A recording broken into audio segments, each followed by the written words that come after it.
Tu n'es pas tombé ici par hasard. Il y a des vérités qui ne se cherchent pas, elles te trouvent.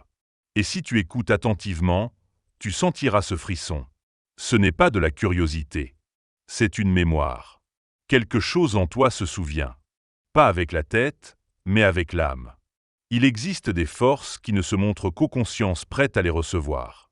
Thoth, le scribe des dieux, n'est pas une légende poussiéreuse. Il est le symbole vivant de ce lien entre le monde que tu vois et celui que tu ressens.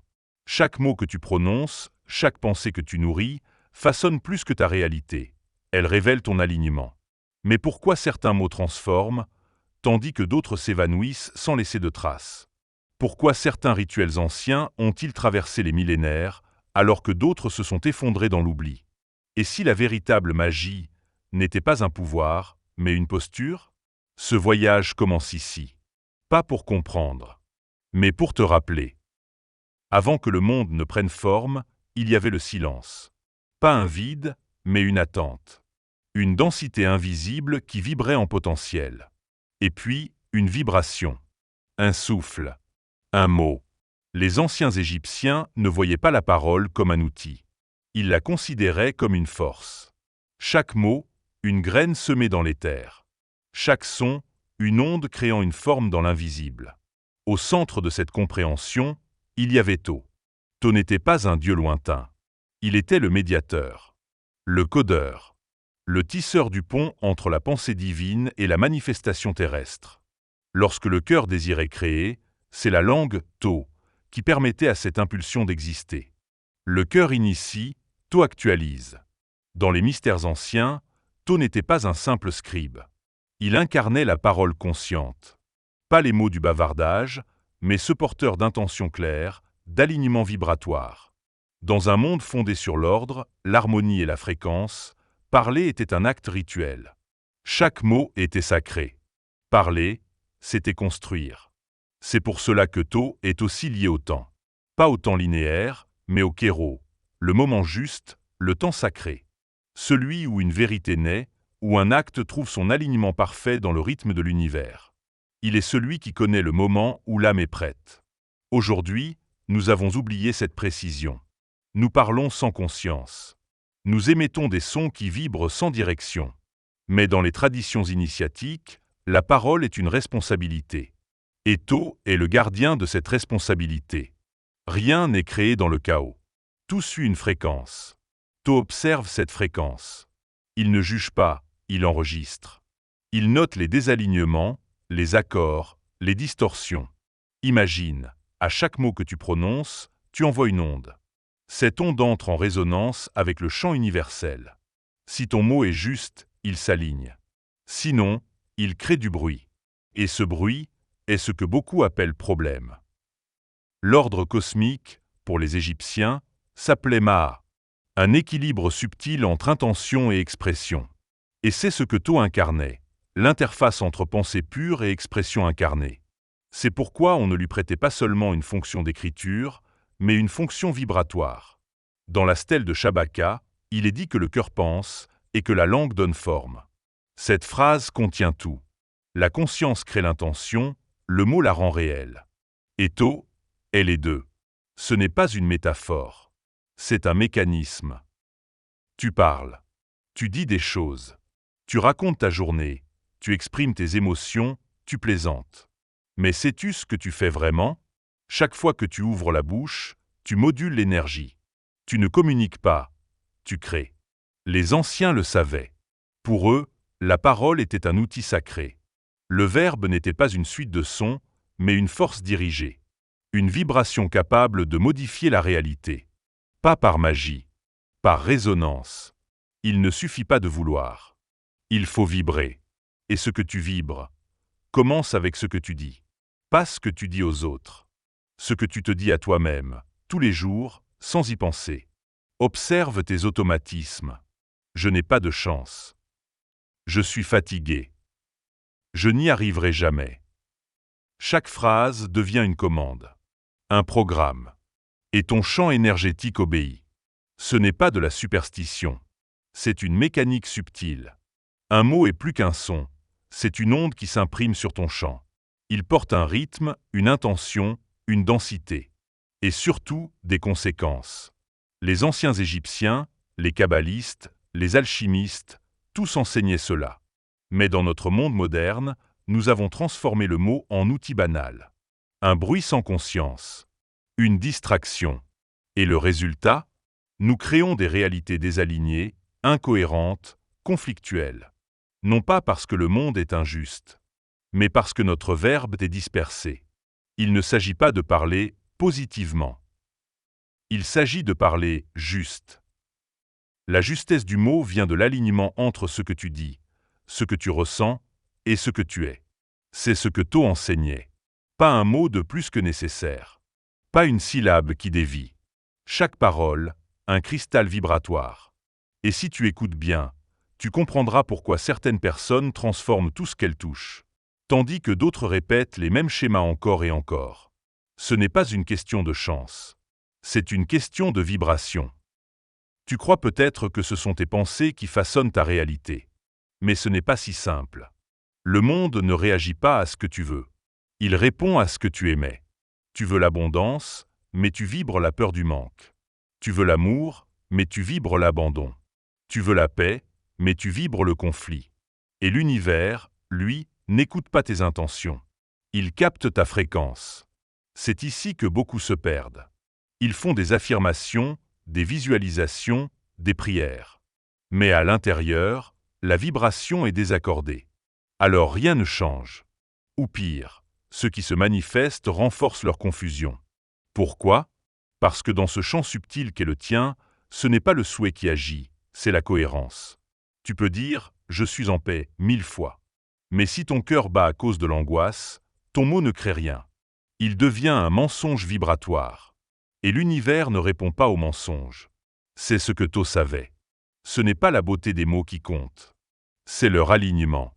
La manifestation ne dépend pas de la force du désir, mais de la qualité de l'émetteur. Et toi, qu'émanes-tu vraiment? Pas ce que tu affiches. Ce que tu ressens en silence, quand personne ne regarde. Ce que tu ressasses quand tu crois que ça ne compte pas. Car même dans ces moments, tu vibres. Et même sans intention, tu émets. Chaque pensée non observée, chaque peur refoulée, chaque plainte répétée façonne ton chant. Et ce chant devient ta réalité. Pas demain. Pas dans un futur abstrait. Maintenant. Il ne s'agit pas de devenir parfait, mais de devenir vrai. Vrai avec toi-même. Vrai avec ce que tu ressens. Vrai avec ce que tu choisis d'entretenir dans ton discours intérieur. C'est ici que commence le retournement. Quand tu cesses de blâmer l'extérieur et que tu observes ce que tu offres au monde vibratoirement. Et là, un espace se crée. Un espace pour transformer. Pas en te forçant à penser positif, mais en réaccordant ton cœur, ta pensée et ta parole. Imagine une guitare. Si les cordes sont désaccordées, aucune mélodie ne sonnera juste, même si tu joues la bonne partition. Il en est de même pour toi. Tu peux suivre toutes les méthodes, répéter toutes les phrases puissantes, visualiser le succès. Mais si les cordes de ton être sont tendues, déconnectées, mal réglées, rien ne se manifeste avec clarté. L'univers répond à l'harmonie, pas à l'effort. Voilà pourquoi certains vivent des synchronicités puissantes, des révélations, des transformations profondes. Non parce qu'ils en ont fait plus, mais parce qu'ils vibrent avec justesse. Ils ne jouent pas la partition. Ils sont l'instrument accordé. Tho l'a toujours su. C'est pour cela qu'il notait tout. Il enregistrait la fréquence de chaque mot, la signature énergétique de chaque intention. Et il savait distinguer un mot vrai d'un mot creux. Ce n'est pas le nombre de prières. Ce n'est pas la durée des rituels. C'est la présence. Ce que tu vis intérieurement est plus puissant que tout ce que tu dis.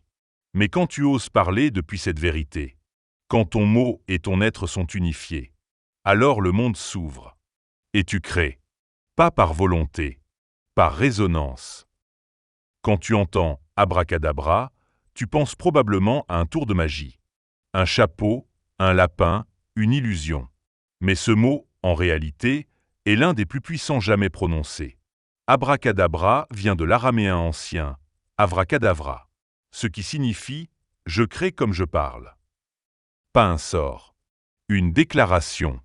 Un rappel sacré que la parole structure la réalité.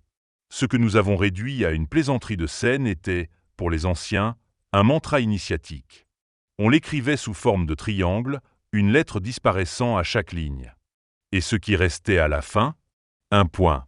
Le centre. Le soi. Car toute création commence par un point d'intention, puis s'élargit dans la forme ou se contracte vers la source. Abracadabra était un outil de recentrage. Une clé pour se rappeler que tout ce que tu dis t'engage. C'est là que réside la puissance du mot, dans son effet miroir. Il ne décrit pas. Il révèle. Il ne nomme pas. Il manifeste. Les traditions ésotériques l'ont compris. La géométrie du mot est aussi importante que son son. Car chaque mot est une forme, une structure subtile. Et cette structure résonne. Quand tu dis « je n'y arriverai jamais », ce n'est pas une plainte anodine. C'est une construction. Un triangle inversé qui, au lieu de te recentrer, te disperse. Et tu t'étonnes de t'effondrer. Mais quand tu dis « je crée ce que je suis prêt à porter », tu crées un axe, une cohérence. Abracadabra n'était pas fait pour impressionner un public. Il était fait pour aligner ton esprit, ton cœur et ta langue. Un mot pour les initiés. Un mot pour ceux qui comprennent que le langage est un outil sacré, pas une distraction. Et maintenant, tu le sais, tu ne pourras plus l'utiliser sans en sentir le poids. Car à chaque fois que tu parles, tu lances un sort. À toi-même. Tu peux dire « je vais bien », mais si ton cœur pleure, l'univers écoute la douleur, pas la phrase. Tu peux affirmer « je suis confiant », mais si ton ventre est noué par l'angoisse, c'est la peur qui vibre. Il y a une vérité que peu veulent entendre. Ce n'est pas ce que tu dis qui crée ta réalité. C'est la cohérence entre ce que tu dis, ce que tu ressens et ce que tu vibres profondément. Quand ces trois éléments sont désaccordés, tu ne crées pas une vision claire. Tu fabriques du bruit. Et ce bruit, dans un système vivant, devient désordre. C'est cela, la véritable malédiction. Ce n'est pas une entité extérieure. C'est toi, en dissonance avec toi-même. Les anciens l'avaient compris, la parole est une offrande. Un mot aligné élève. Un mot désaccordé divise. Chaque fois que tu parles à contresens de ton ressenti, tu creuses une fracture intérieure. Tu dis une chose. Tu ressens son opposé. Et dans cette tension, l'énergie se déforme. Tho ne jugeait pas. Il observait. Il enregistrait les vibrations comme une balance sensible au moindre écart. Et cette balance, tu la portes aussi. Elle pèse chaque mot, chaque contradiction, chaque discours automatique. C'est pourquoi tant de gens ont l'impression que rien ne marche pour eux. Ce n'est pas parce qu'ils sont maudits, c'est parce qu'ils sont incohérents. Parler, c'est sculpter l'invisible. Mais si tu veux créer un temple, il faut que chaque pierre soit à sa place. Sinon, tu bâtis sur l'instabilité. Alors, avant de prononcer une phrase, demande-toi. Est-ce que je suis prêt à porter ce que je dis? Est-ce que mes cellules vibrent avec mes paroles? Ou est-ce une fuite? Un masque? Une habitude? Car l'univers ne répond pas au masque. Il répond à la vibration nue. Il existe une légende ancienne, transmise dans les archives égyptiennes, qui parle d'un livre gardé dans un coffre. Un livre entouré de serpents, scellé par des sorts. On disait qu'il révélait le langage des animaux, les secrets des cieux, le pouvoir de voir les dieux eux-mêmes. Mais ceux qui l'ont trouvé ont payé le prix. Nécaptor fut l'un d'eux. Il ouvrit le livre. Il récita les formules. Et il perdit ce qu'il avait de plus précieux. Son fils. Sa femme. Le pouvoir était réel. Mais il l'a détruit. Pourquoi? Parce que son âme n'était pas prête à le porter. Ce n'était pas un livre maudit. C'était un miroir. Et ce que personne ne lui avait dit, c'est que la connaissance, sans conscience, devient poison. Le livre révélait ce que tu es, pas ce que tu veux. Et si ton intention est déformée, ce que tu actives devient destructeur. Plus tard, un autre homme, Setna, tenta de faire la même chose. Et une fois encore, la conséquence fut immédiate. Illusion, chaos, menace spirituelle. Le livre ne pardonne pas. Pas parce qu'il punit, mais parce qu'il reflète. Le livre de Tho n'a jamais été un objet magique. Il est un état vibratoire. Un niveau de conscience où certaines vérités deviennent accessibles. Mais pour l'atteindre, quelque chose doit se briser. Pas autour de toi. en toi. Ce n'est pas une initiation intellectuelle. C'est une implosion du faux. Une rupture intérieure, où les masques tombent, où les identités apprises se dissolvent. Et où l'âme, nue, se retrouve face à ce qu'elle porte vraiment. Et là, le livre s'ouvre. Pas avec les mains, avec la vibration. Car le véritable enseignement de Tao ne s'adresse pas aux curieux. Il s'adresse au mur. À ceux qui ne cherchent plus à manipuler la réalité, mais à l'habiter pleinement. À ceux qui comprennent que tout pouvoir sans purification devient corruption. Le livre est un seuil, un test, une arche vibratoire. Si ton ego l'ouvre, il t'aveugle. Si ton cœur l'approche, il t'élève. C'est pourquoi tant de récits parlent de perte, de chute, de rupture autour de ce livre. Parce qu'il n'est pas là pour t'apporter plus. Il est là pour révéler si tu es déjà en mesure de porter ce que tu réclames. Et souvent, la réponse est non. Pas parce que tu es indigne, mais parce que tu es encore divisé. Tant que tu cherches le pouvoir sans purification, la vérité sans dépouillement, le livre reste fermé. Mais dès que tu entres dans cet état d'humilité vibratoire, où tu ne cherches plus à recevoir mais à servir, où tu n'attends plus la magie mais que tu vis déjà en alignement, alors, le texte caché devient lecture intérieure. Tu ne lis pas le livre. Tu deviens sa page. Et c'est là que l'alchimie commence. Pas dans les mots, dans le silence entre eux, dans l'espace entre les lignes. Car Tao, le scribe des dieux, n'a jamais voulu être compris par l'intellect. Il écrit dans l'âme. Et l'encre qu'il utilise, c'est ta fréquence. On t'a appris à désirer, à vouloir plus, à demander fort, à visualiser ce que tu n'as pas encore. Mais personne ne t'a appris à recevoir. Et c'est là toute la différence. La manifestation ne vient pas de la tension du manque. Elle vient de l'alignement avec ce qui est déjà vrai en toi. Dans la tradition kabbalistique, le mot kabbale signifie « recevoir ». Pas recevoir un cadeau extérieur. Recevoir ce qui vibre déjà dans ton champ, mais que tu n'as pas encore reconnu. Il ne s'agit pas de forcer la réalité à obéir à ton ego. Il s'agit d'ajuster ton être à une fréquence où cette réalité peut naturellement se déployer. Tu veux un amour profond ? Commence par devenir une vibration d'amour.